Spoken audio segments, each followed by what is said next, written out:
This video is owned and produced by Hello Kinetic, a channel to practice listening and reading English every day. Learn English through real books. Expand your vocabulary and be good at English. Chapter 37. Oles was a medium-sized thick man with short-cropped faded blonde hair and faded blue eyes. He had stiff white eyebrows, and in the days before he stopped wearing a hat you were always a little surprised when he took it off. There was so much more head than you expected. He was a hard, tough cop with a grim outlook on life, but a very decent guy underneath. He ought to have made captain years ago. He had passed the examination among the top 3 half a dozen times. But the sheriff didn't like him, and he didn't like the sheriff. He came down the stairs rubbing the side of his jaw. Flash bulbs had been going off in the study for a long time. Men had gone in and out. I had just sat in the living room with the plainclothes Dick and waited. Oles sat down on the edge of a chair and dangled his hands. He was chewing on an unlit cigarette. He looked at me broodingly. Remember the old days when they had a gatehouse and a private police force in Idle Valley? I nodded. And gambling also. Sure. You can't stop it. This whole valley is still private property. Like Arrowhead used to be, and Emerald Bay.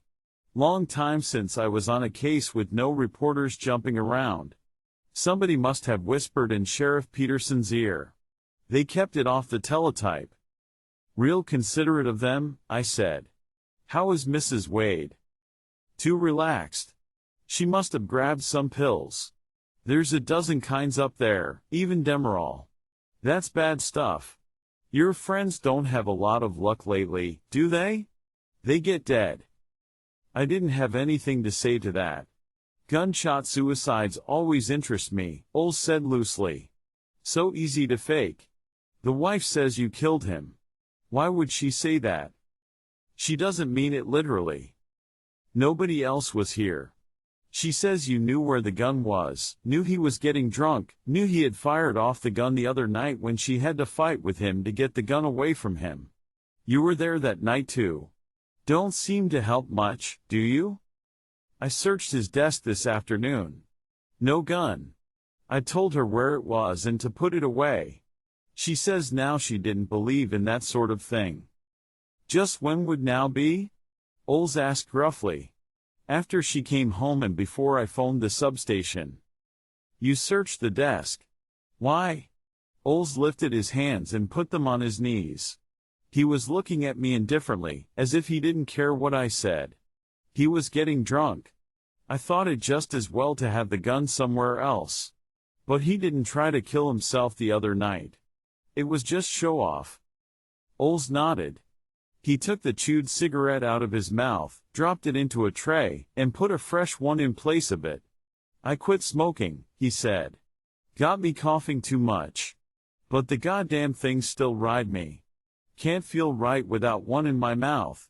You supposed to watch the guy when he's alone? Certainly not. He asked me to come out and have lunch. We talked and he was kind of depressed about his writing not going well. He decided to hit the bottle.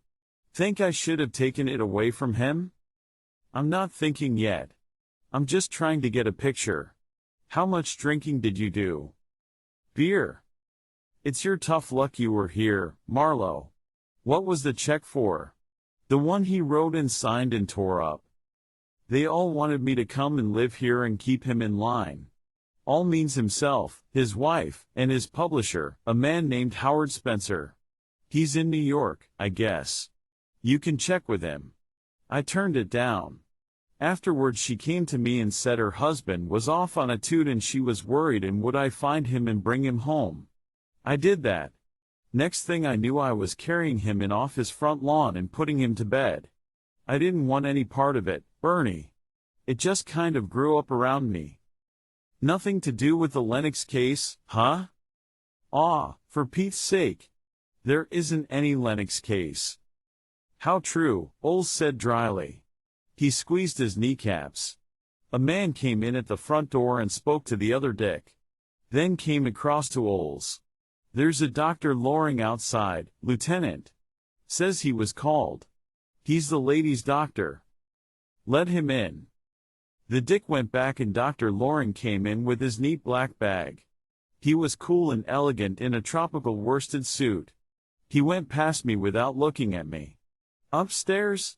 he asked Oles. "Yeah, in her room." Oles stood up.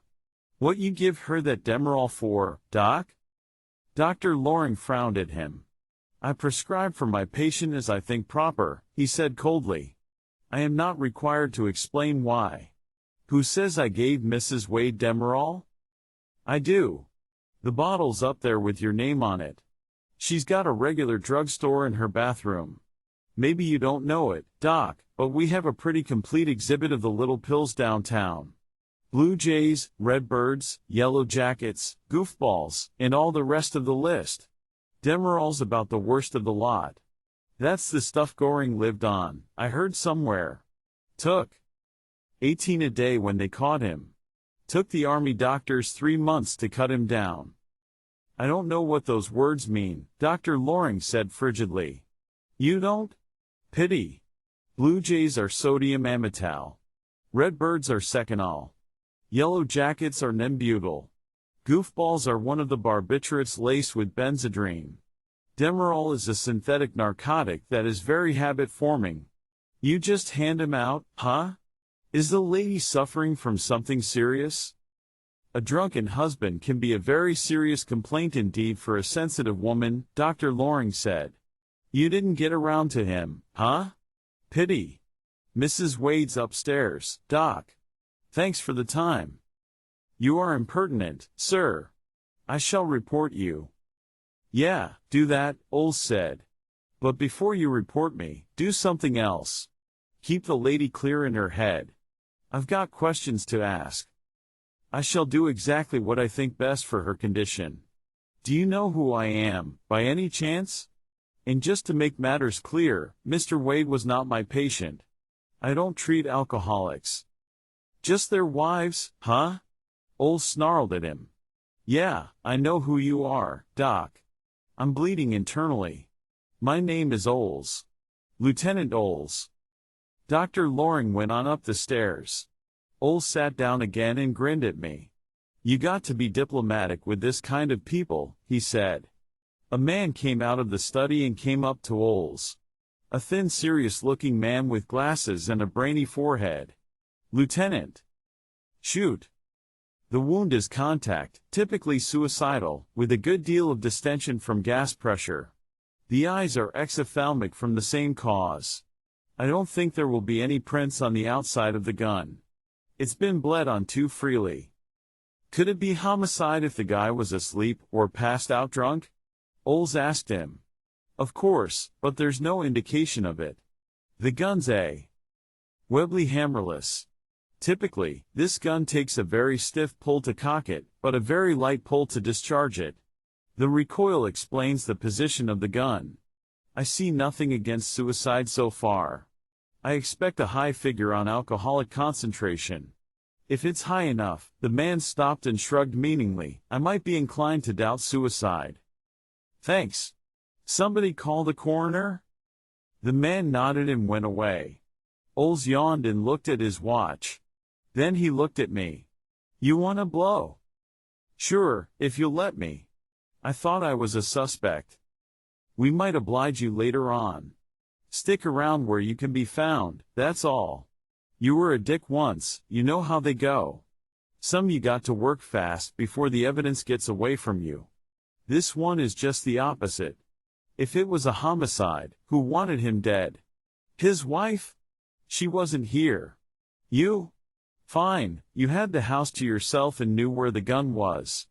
A perfect setup. Everything but a motive, and we might perhaps give some weight to your experience.